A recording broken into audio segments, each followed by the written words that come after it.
ஜன்னல் சமூகத்தின் சாளரம். மாதம் இருமுறை வெளிவரும் குடும்ப இதழ்.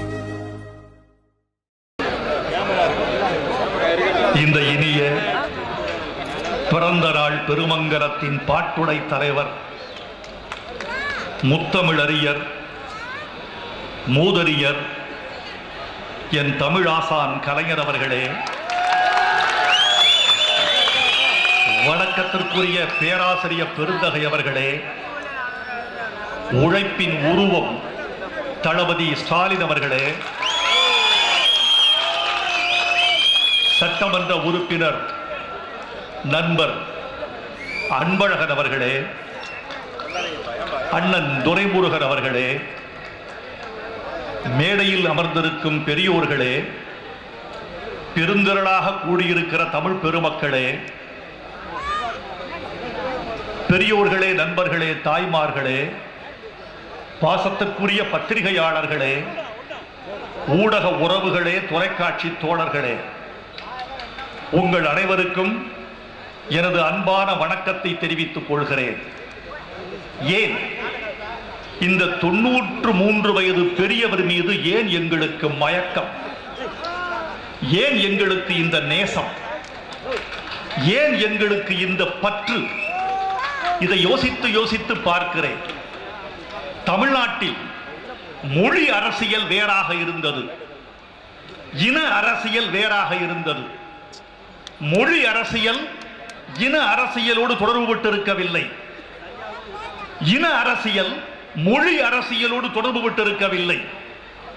திராவிட இயக்கம் வந்த பிறகுதான் மொழி அரசியல் வேறல்ல, இன அரசியல் வேறல்ல, ரெண்டும் ஒன்று என்று தங்கள் 2 தோள்களில் தூக்கி நடந்தார்கள் பெரியாரும் பேரறிஞர் அண்ணாவும், அதை தொடர்ந்து முத்தமிழறிஞர் கலைஞர் அவர்களும். இன்றைக்கு முரசொலி பார்த்திருப்பீர்கள், முன்பக்கத்தில் முத்தமிழறிஞர் கலைஞரின் அறிக்கை பார்த்திருப்பீர்கள். அதில் 4 வரியை படித்துவிட்டு 2000 ஆண்டுகளுக்கு பின்னோக்கி நான் பயணப்பட்டேன். அதில் சொல்லியிருக்கிறார், இன்று புறந்தந்தவர் என் அன்னை அஞ்சுகம், என்னை சான்றோனாக்கியவர் என் தந்தை முத்துவேலர், கொள்கை வேல் வெடித்து கொடுத்தவர் பெரியார், அவையத்து என்னை முந்தியிருக்க செய்தவர் அண்ணா. இப்படி சொன்ன போது 2000 ஆண்டுகளுக்கு முற்பட்ட தமிழை இன்றைக்கு இந்த பெருமகன் எடுத்தாண்டிருக்கிறார்.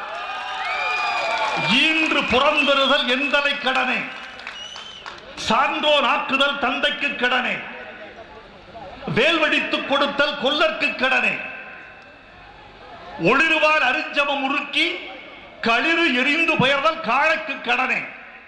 2000 ஆண்டுகளுக்கு முற்பட்ட தமிழை இந்த 2016 ஜூன் 2க்கு கொண்டு வந்த பெருமகன் நம்முடைய முத்தமிழறிஞர் கலைஞர் அவர்கள். அவரை பார்த்து எனக்கு பிரமிப்பாக இருக்கிறது. நான் சற்று நேரம் பேசப் போகிறேன். பெருமக்களே, உங்கள் தொலைபேசியை அணைத்துவிட்டு காதுகளை திறந்து கொள்ளுங்கள். உங்கள் இமைகளுக்கு கொஞ்சம் இமைக்க வேண்டாம் என்று உத்தரவு போடுங்கள். உங்கள் இருதயத்தை என்னை நோக்கி திருப்புங்கள். நான் சில நிமிடங்கள் சில செய்திகளை இந்த சபையில் சொல்லியாக வேண்டும். தமிழ்நாட்டில் சொல்பவன் வேறு, செய்பவன் வேறு என்பதுதான் நீண்ட தமிழின் வரலாறு. ஒருவன் சிந்திப்பான், பல பேர் சிந்திப்பார்கள், கற்பனை செய்துவிட்டு போய்விடுவார். ஆனால் செயல்படுத்துகிறவன் யார்? ஒரு பழமொழி உண்டு, சொல் என்பது பித்தளை, செயல் என்பதுதான் தங்கம். சொல்லி சென்றவன் எல்லாம் பித்தளை விற்றவன், செயல் செய்தவன் தான் தங்கம் விற்றவன். முத்தமிழறிஞர் கலைஞர் அவர்கள் தங்கம் விற்றவர், செயல் செய்தவர். சொல்வதற்கு பல பேர் இருந்தார்கள். சாதி 2 ஒழிய வேறில்லை, சாற்றுங்கால் நீதி வழுவா நெறிமுறையில் மேதினியில் இட்டார் பெரியோர் இடாதார் இடிகுலத்தோர் பட்டாங்கில் உள்ளபடி சாதி ஒழிய வேண்டும் என்று பாட்டு இயற்றியவள் ஔவை. சமத்துவபரம் எழுப்பி சாதியை ஒழிக்க சட்டம் இயற்றியவர் கலைஞர். பெண்ணுரிமை வேண்டும், பெண்ணுரிமை வேண்டும் என்பது இந்த நாட்டின் நீண்ட காலமாக தத்துவ போராட்டம்.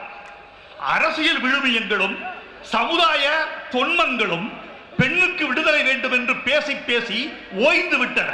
பட்டங்கள் ஆழ்வதும் சட்டங்கள் செய்வதும் பாரினில் பெண்கள் நடத்த வந்தோம். எட்டும் அறிவினில் ஆணுக்கு இங்கே பெண் இழைப்பில்லை கார் என்று கும்மியடி என்று பெண்ணுரிமைக்கு போராடியவன் எழுதியவன் பாரதி. பெண்ணுக்கு சொத்துரிமை உண்டு என்று சட்டம் இயற்றியவர் கலைஞர். இனிமை தமிழ் மொழி எமது, எமக்கு இனிமை தரும்படி வாய்த்தன நமுது, கனியை பிழிந்திட்ட சாறு, எம் கதியில் உயர்ந்திட யாம் பெற்ற பேரு. இதை எழுதியவர் பாவேந்தர். தமிழுக்கு செம்மொழி பெருமை தந்து சட்டம் இயற்றியவர் முத்தமிழறிஞர் கலைஞர். கைரிக்ஷா இந்த நாட்டில் நான் சென்னைக்கு வந்த பொழுது அதை பார்த்து நான் நொந்திருக்கிறேன். ஒரு கனத்த மனிதன் அமர்ந்திருக்கிறான், இழைத்த மனிதன் இழுக்கிறான். இது என்ன கொடுமை? பல்லக்கு தூக்கிகளின் காலம் நிலப்பிரபுத்துவத்தின் காலம். நிலப்பிரபுத்துவத்தின் எச்சமாக மனிதன் மனிதனை இழுக்கிறான். இது ஒழியக்கூடாதா என்று கிராமத்து மனிதன் நான் வருந்தி இருக்கிறேன். இதை பட்டுக்கோட்டை பாட்டில் கூட எழுதியிருக்கிறான். நாடி தளர்ந்தவங்க, ஆடி நடப்பவங்க, நல்லவங்க கெட்டவங்க, நம்ப முடியாதவங்க, பாடி கனத்தவங்க, தாடி வளர்த்தவங்க, பல பல வேலைகளில் பங்கெடுத்து கொண்டவங்க, படிப்பவங்க, வீடு பிடிப்பவங்க, பொடிப்பசங்க, பெரும் போக்கிரிங்க, இன்னும் பொம்பளைங்க ஆம்பளைங்க அத்தனை பேரையும் வச்சு மாடா இழுக்கிறோர் வேகமா எங்க வாழ்க்கை கிடக்குது ரோட்டோரமா. எழுதியவன் பட்டுக்கோட்டை கல்யாண சுந்தரம். பொது உடைமை கட்சிக்காரர்கள் அரசாண்ட மேற்கு வங்காளத்திற்கு முன்னால் கைரிக்ஷாவை ஒழித்து சட்டம் இயற்றியவர் இந்த முத்தமிழறிஞர் கலைஞர். எனவே சொல்வதற்கு பலரையும் செய்வதற்கு ஒருவரையும் தேவதூதனாக கலைஞருக்கு நமக்கு கிடைத்திருக்கிறார் என்பதுதான் உண்மை. இவ்வளவும் செய்திகளே கலைஞர் அவர்களே, உங்களை மே 19 அன்று மாலை 5:15 சந்தித்தேனே, அந்த சந்திப்பு இன்னும் என் நெஞ்சில் கனத்த மௌனத்தோடு நிகழ்கிறது. நான் உள்ளே நுழைகிறேன். உங்கள் படுக்கை அறையில் நீங்கள் அமர்ந்திருக்கிறீர்கள், சுற்றி தோழர்கள் இருக்கிறார்கள். நான் வந்து உங்கள் கையை பிடித்துக் கொள்கிறேன். என்னை சற்றே அண்ணாந்து பார்க்கிறீர்கள். ஒரு புன்னகை உங்கள் இதழ் கடையில் ஓடி விடுகிறது. அந்த புன்னகை துயரத்தின் பார்ப்பட்டதா ஆறுதலின் பார்ப்பட்டதா என்பதை என்னால் அறிய முடியவில்லை. ஒவ்வொரு நண்பராக அறையை விட்டு வெளியேறுகிறார்கள். அதன் பிறகு நீங்களும் நானும் ஒரு 4 நிமிடங்கள் பேசிக் கொண்டிருக்கிறோம். அந்த பேச்சு என் இதயத்தில் உங்களுக்கு இருந்த உயரத்தை இன்னும் இன்னும் இன்னும் இன்னும் உயர்த்தி விட்டது. வெற்றி தோல்வி என்பது அரசியல்வாதிக்குத்தான், சமூகவாதிக்கு இல்லை. இரவு பகல் என்பது பூமிக்குத்தான், சூரியனுக்கு இல்லை. நீங்கள் சூரியனை போன்றவர், உங்களுக்கு ஏது இரவு பகல்? நீங்கள் சமூகவாதி, உங்களுக்கு ஏது வெற்றி தோல்வி? ஒரு மரம் நிழல் கொடுக்கிறது என்றால் என்ன அர்த்தம் தோழர்களே? உங்களை பார்த்து கேட்கிறேன். ஒரு மரம் நிழல் கொடுக்கிறது என்று சொன்னால் தன் தலைக்கு மேல் அது வெயிலை தாங்கிக் கொள்கிறது என்று அர்த்தம். தலைக்கு மேல் வெயிலை தாங்கிக் கொண்டவர் நீங்கள். உங்களை புரிந்து கொண்டவர்கள் தமிழர்களா என்று எனக்கு தெரியாது. பொது வாழ்க்கைக்கு வந்தவர்கள் ஒன்றை எதிர்பார்க்க வேண்டும், ஒன்றை எதிர்பார்க்க கூடாது. இதுதான் அடிப்படை வேதம். பொது வாழ்க்கைக்கு வருகிறவர்கள் அவமானத்தை எதிர்பார்க்க வேண்டும், நன்றியை எதிர்பார்க்க கூடாது. நன்றி என்பது தமிழ்நாட்டில் ஆடம்பரம். அத்தனை பேரும் அதை அனுபவிக்க முடியாது. நன்றி என்பது உச்சாணி கொம்பில் உள்ள தேன். எல்லார் உதட்டிலும் அது விழுந்துவிட முடியாது. உங்களை சரியாக புரிந்து கொண்டவர் பேரறிஞர் அண்ணா அவர்கள் தான். ஒவ்வொருவருக்கும் ஒரு பாராட்டு மொழி இருக்கிறது, உச்சமான பாராட்டு மொழி. அண்ணா உங்களுக்கு சொன்னதுதான் உச்சமான பாராட்டு மொழி. எம்.எஸ். சுப்புலட்சுமிக்கு அண்ணல் காந்தியடிகள் சொன்ன பாராட்டு மொழி மாதிரி மேடையில் பாடிக்கொண்டிருக்கிறார் எம்.எஸ்., முன்னால் அமர்ந்திருக்கிறார் உத்தமர் காந்தியடிகள். பாட்டு முடிகிறது, மேடைக்கு வருகிறார். மேடைக்கு வந்து எம்.எஸ். சுப்புலட்சுமிக்கு ஒரு வார்த்தை சொல்லுகிறார், அதுதான் உச்சம். எம்.எஸ். சுப்புலட்சுமி பாடுகிற போது என்ன மாயம் நேர்கிறது என்று நான் யோசித்தேன். இன்றைக்கு விளங்கிவிட்டது. அவர் பாடுகிற போது, உச்சஸ்தாயிக்கு போகிற போது கடவுளுக்கு பக்கத்தில் போய் விடுகிறார். அது அல்ல, நம்மையும் கடவுளுக்கு பக்கத்தில் அழைத்து போய் விடுகிறார். அவர் நம்பிய கடவுள், அந்த கடவுளை எம்.எஸ். சுப்புலட்சுமியின் கீதத்திற்கு இணையாக சொன்னார். பாரத ரத்னா தராத பெருமையை இந்த பாராட்டு மொழி எம்.எஸ்.க்கு கொடுத்திருக்க முடியும் என்று நான் நம்புகிறேன். அந்த உத்தமர் காந்தியடிகளுக்கு ஒரு பாராட்டு. ஐன்ஸ்டீன் சொன்னார். ஐன்ஸ்டீன் 1955 மரணமடைந்தார். 48 காந்தியடிகள் சுட்டுக் கொல்லப்பட்டார். அந்த காந்தியடிகளுக்கு கிடைத்த பெரிய பாராட்டு ஐன்ஸ்டீன் சொன்ன பாராட்டு.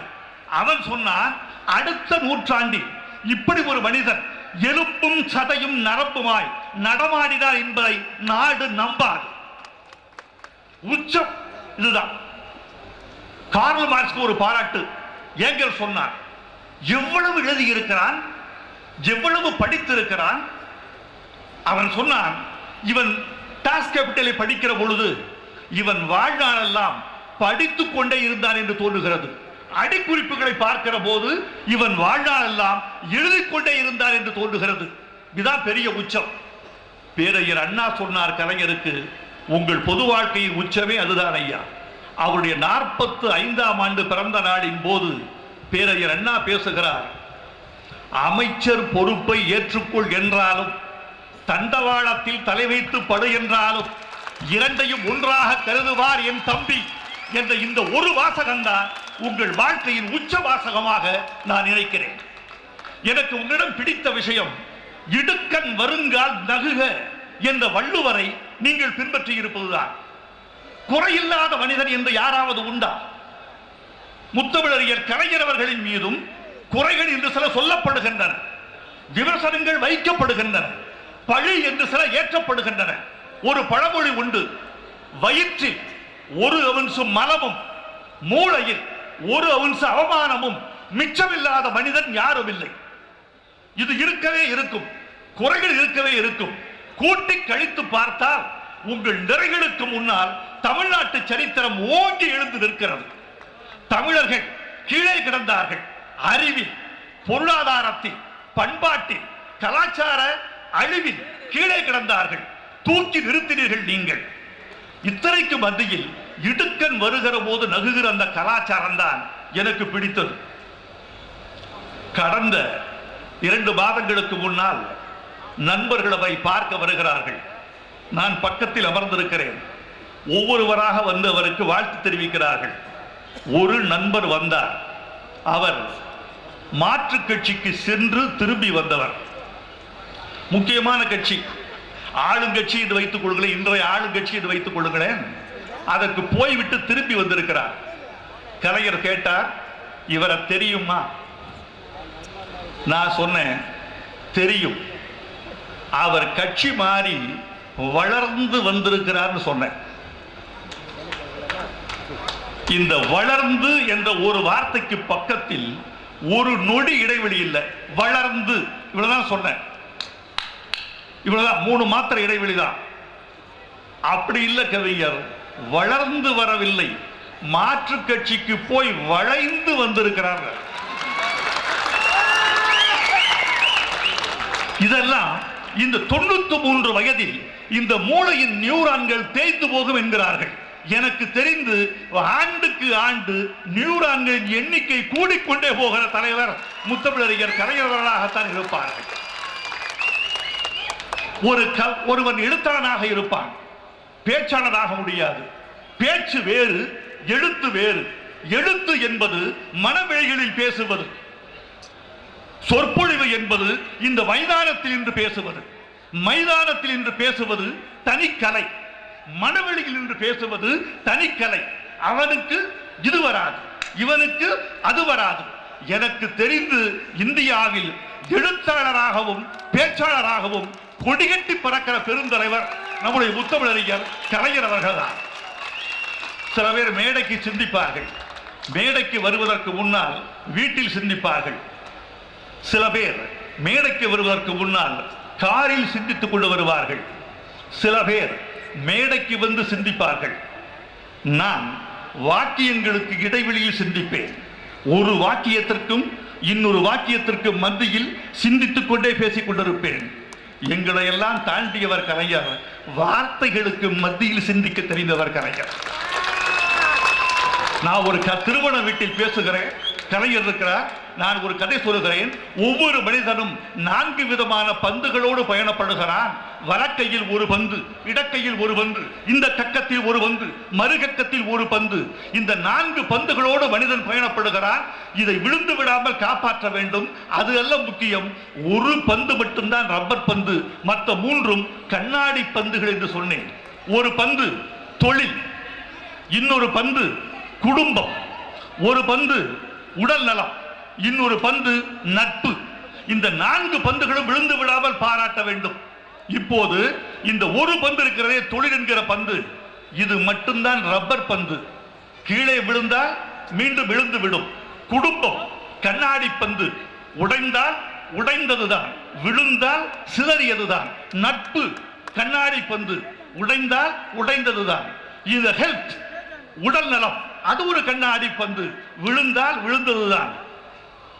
அடே, விழுந்தால் திரும்பி வந்து விடுகிற இந்த ரப்பர் பந்தை காக்குவதற்கு கூறி போடுகிற போராட்டத்தில் ஒரு பங்கையாவது கீழே விழுந்தால் உடைந்து போகிற கண்ணாடி பந்துகளுக்கு காட்டுகிறாயா மனிதனே என்பதே கேள்வி என்று முடித்தேன். கலைஞர் பேசுற அப்புறம், தம்பி பந்துகளை பற்றி நிறைய சொல்லிக் கொண்டிருந்தார். பந்துகள் உடைந்து விடாமல் மனிதன் பயணப்பட வேண்டும் என்று சொன்னார். நான் பந்துகள் உடையாமல் பயணப்படுவதில் நான் மிகவும் கவனமாக இருக்கிறேன். காரணம், எனக்கு பந்துக்கள் அதிகம். பந்துக்கள் என்றால் அவர் உறவுகள் அல்ல, இரத்த உறவுகள் அல்ல. இதோ தமிழினத்தின் சுத்த உறவுகள். இதுதான் எனக்கு பலம். இந்த நகைச்சுவையை வார்த்தைக்கு மத்தியில் சிந்திக்கக்கூடிய ஆற்றல் முத்தமிழறிஞர் கலைஞருக்கு உண்டு. ஐயா, இந்த நேரத்தில் நான் உங்களை பெரிதும் பாராட்டி விடைபெற வேண்டும் என்று ஆசைப்படுகிறேன். பெரிதும் பாராட்டுவதற்கு காரணம், உங்கள் தேர்தல் அறிக்கையில் நீங்கள் சொன்ன உச்சகட்டமான ஒரு திட்டம். நான் முதலமைச்சரானால் இடுகிற முதல் கையெழுத்து மது விலக்கு என்று அறிவித்தீர்கள் அல்லவா? நான் அதை படித்துவிட்டு நின்ற இடத்தில் அமர்ந்து கொண்டே உங்களை வணங்கினேன். என்னை அறியாமல் வணங்கினேன்.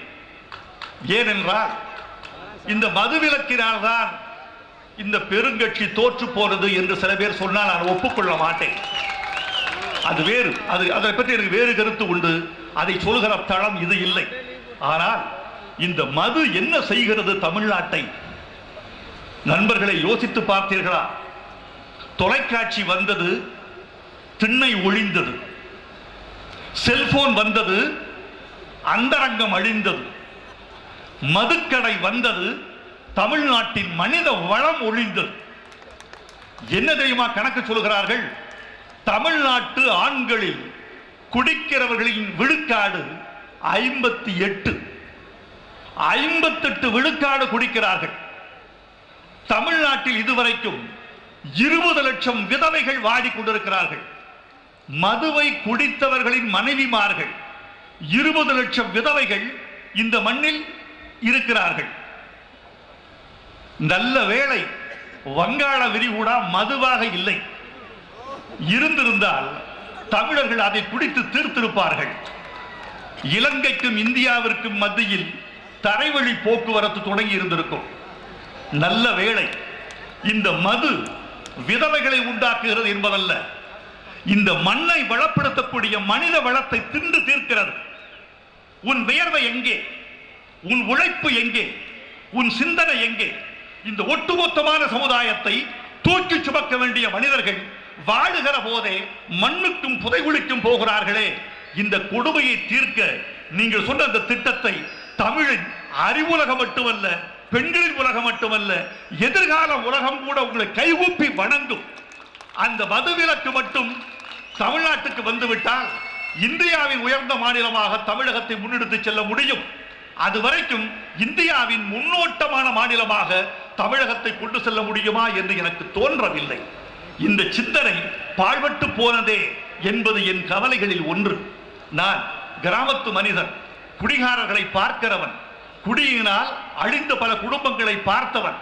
என் குடும்பத்தில் யாரும் குடித்ததில்லை, என் ஒரே ஒரு சித்தப்பாவை தவிர. 45 வயதில் சிங்கம் போன்ற ஒரு மனிதன் செத்து தூக்கி போனோம். சிங்கம் என் சித்தப்பா 45 வயதில் செத்து போனார். அது இன்னும் என் கண்ணுக்குள் இருக்கிறது. என் சித்தப்பனின் மரணம் என்னை பாதித்தது போல தமிழ் சொந்தங்களில் ஒவ்வொரு மரணமும் என்னை பாதிக்கிறது. குடியினால் செத்து போனவர்கள், விதி வந்து செத்து போனவர்கள் அல்ல, மது வந்து செத்து போனவர்கள். இந்த மதுவை தமிழ்நாட்டை விட்டு விரட்டுவதுதான் தமிழ் சமுதாயத்தின் முதல் கடமையாக இருக்கக்கூடும் என்று நான் நினைக்கிறேன். ஐயா, நான் பேசிக்கொண்டே இருப்பேன். கடலின் அலைகளை எவ்வளவு நேர வேண்டுமானாலும் ரசித்துக் கொண்டிருக்கலாம். மழை பாடும் சங்கீதத்தை எவ்வளவு நேரம் வேண்டுமானாலும் கேட்டுக் கொண்டிருக்கலாம். குழந்தையின் மழலையை எவ்வளவு நேரமும் சுகித்துக் கொண்டிருக்கலாம். முதல் காதலியின் சுண்டு விரலை எவ்வளவு நேரம் வேண்டுமானாலும் பற்றி கொண்டிருக்கலாம். உங்கள் பற்றி எவ்வளவு நேரம் வேண்டுமானாலும் பேசிக் கொண்டிருக்கலாம். ஆனால் நிறைவாக ஒரு செய்தி, நீங்கள் மட்டும்தான் இந்தியாவில் இத்தனை பெரிய கலவை உள்ள தலைவர். எழுத்தாளன், பேச்சாளன், திரைப்பட வசனகர்த்தா, நூலாசிரியன், சிறுகதை ஆசிரியன், நாடகாசிரியன், பத்திரிகையாளன், பாடலாசிரியன், திரைக்கதை ஆசிரியன், தயாரிப்பாளன், முதலமைச்சர், தோற்கான சட்டமன்ற உறுப்பினர். 93 வயதில் களத்தில் நிற்பவர். எனக்கு வாஜ்பாய் ரொம்ப பிடிக்கும். நான் அவருக்கு ரசிகன், அவர் எனக்கு ரசிகர். கவி சாம்ராட் என்று பிரதமர் இல்லத்தில் கொண்டாடினார். எனக்கு பிடிக்கும். நான் குறையாக சொல்லவில்லை. அவரை விட 6 மாதம் இவர் மூத்தவர். வாஜ்பாய் அவர்கள் பல்லாண்டு வாழட்டும். ஆனால் அவர் களத்தில் இல்லை. அவரை விட மூத்த கலைஞர் களத்தில் இருக்கிறார் என்பதுதான் உண்மை. ஆஸ்திரேலியாவுக்கு ஒரு பெருமை உண்டு. நாட்டுக்கு நாடு, கண்டத்திற்கு கண்டம். ஆஸ்திரேலியா ஜார்ஜ் பெர்னார்ட் ஷாவுக்கு தான் ஒரு பெருமை உண்டு. ஆஸ்கார், நோபல் இரண்டையும் வென்ற ஒரே மனிதன் பெர்னார்ட் ஷா. நாட்டுக்கு நாடு, கண்டத்திற்கு கண்டம், ஒரே தேசம் ஆஸ்திரேலியா. எழுத்தாளனுக்கு எழுத்தாளன், தலைவனுக்கு தலைவன் என்று இருக்கிற ஒரே தலைவர் நீங்கள் தான். நீங்கள் பல்லாண்டு வாழ்க.